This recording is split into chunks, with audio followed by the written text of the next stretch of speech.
This is our home. This is our fortress. This is where we make our stand.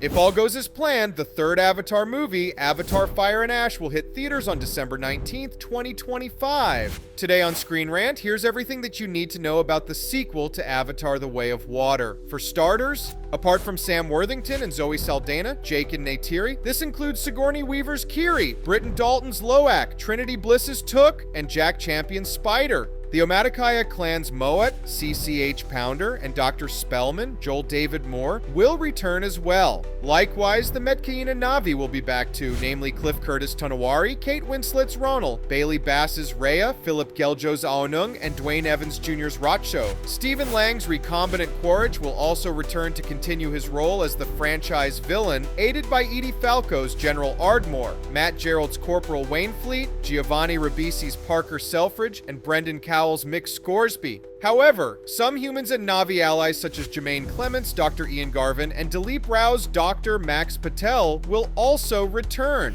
As for the new additions to the cast, only 2 have been confirmed. Anna Chaplin will play Varang, the leader of the Fire Na'vi or Ash people in Avatar 3, and she'll be joined by David Thewlis, who will play another Fire Na'vi named Paylok. Yet, while the Avatar 3 cast is quite full, very few actual plot details have been revealed. However, there are clues in the ending of Avatar 2. Notably, Avatar 2 ended with the successful defense of the Water Na'vi's home reef. Working with both Jake's family and the outcast Tulkun Payakan, Ronald and Tonawari's people dealt a huge blow against the Resources Development Administration. And the RDA will surely return the favor in Avatar 3. Before that, however, in the aftermath of this battle, Jake and his family were fully accepted into the Metkayina clan. But while Neytiri, Jake, and their children now have a permanent home, this also comes with new and massive responsibilities. For one, the Metkayina treat the Tulkun as family members, and the RDA are hunting the Tulkun for a substance that's even more valuable than unobtainium. On that note, as Captain Mick Scoresby said, the substance Amrita is worth $80 million per vial on Earth in the year 2170.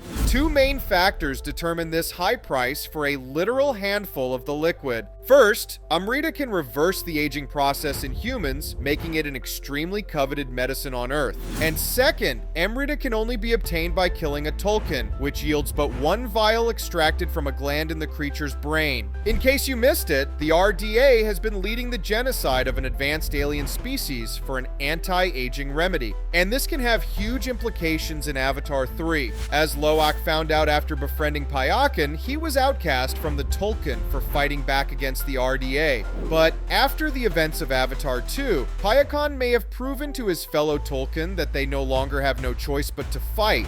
Much like how his fellow outcast Jake changed both the Omaticaya and Metkayina clans, Payakan could rally the highly intelligent and powerful Tulkun to Pandora's defense, forever changing their culture. And just like in Avatar 2, Loak can be Payakan's ambassador to the Metkayina. Together, the Metkayina and the Tulkun could make the RDA's men too afraid to even go near the ocean, especially if they're also combined with Jake's guerrilla tactics. For now, this is all speculation, but the Tulkun and their precious Amrita seem bound to return in Avatar 3, especially given their value to the overarching narrative. Speaking of which, it's confirmed that Kiri will continue to learn more about her origins. Apart from her connection to Dr. Grace Augustine, Avatar 3 will dig deeper into Kiri's seemingly unnatural ability to channel Awa. From Kiri's quick adaptation to the Metkayina's ways, to how she saved her family by communing with sea creatures, it's obvious that Kiri is destined for something big. And though Avatar 3 is unlikely to fully reveal Kiri's destiny, director James Cameron is expected to put a clever new twist on the classic Messiah story. Moreover, as Kiri's connection to Awa allows her to quickly evolve, this is very likely also connected to another confirmed plot beat. It's been confirmed that Spider will be able to breathe Pandora's air in Avatar 3.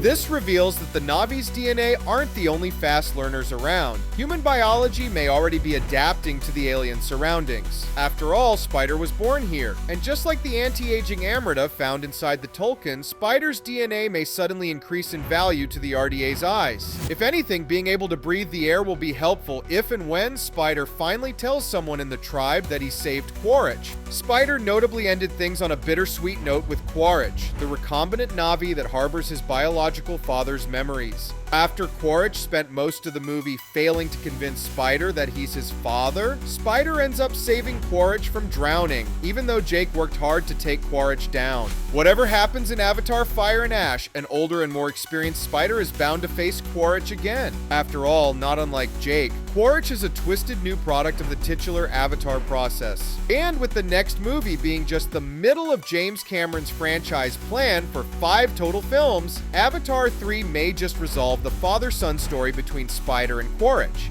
Meanwhile, an opposite dynamic will unfold between Jake Sully and his now only son Loak in Avatar 3. Out of all the Avatar 3 plot leaks, perhaps the biggest is that this time around Loak will narrate the movie instead of Jake, and because of this, fans think Jake could die in Avatar 3. Indeed, the funeral of Nediam in the ending of Avatar 2 may have foreshadowed a changing of the guard in the next movie. Apart from Jake dying and Loak inheriting the role of protagonist, there's no other reason for Loak to narrate Avatar Fire and Ash instead of Jake.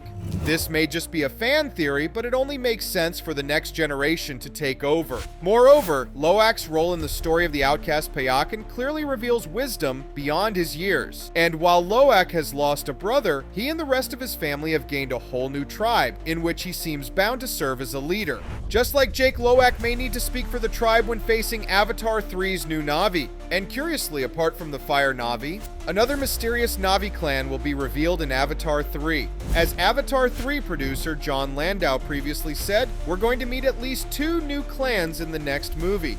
But it's currently unknown who, apart from the Fire Na'vi, will be introduced. We can only guess, but on the other end of the spectrum, there could also be Na'vi who have adapted to extremely cold places in Pandora.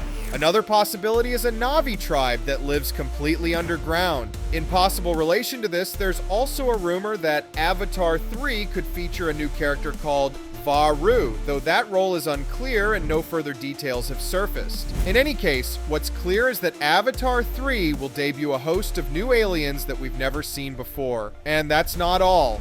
Quaritch may have failed his mission to kill Jake Sully, but he's also returning to his superiors with one advantage: a clear reason to ask for more funding and resources. And by the time Avatar 3 comes around, the RDA city could be fully established on the ground and more than equipped to give Quaritch an army. Conversely, it's possible that the RDA could turn their back on Quaritch, who may need to set out on his own to find Spider. In any case, what's clear is that the RDA will be back with a vengeance. And this may even be the reason for why the Metkina seeks out the Fire Na'vi for reinforcements in the escalating war against the invading humans. Apart from the recombinants, impressive marine exoskeletons, and overpowered whaling speedboats, Earth's primary colonial forces are bound to bring shiny, new, and expensive toys to Pandora in Avatar 3. Considering all this, it's not surprising that the Avatar 3's budget is $250 million.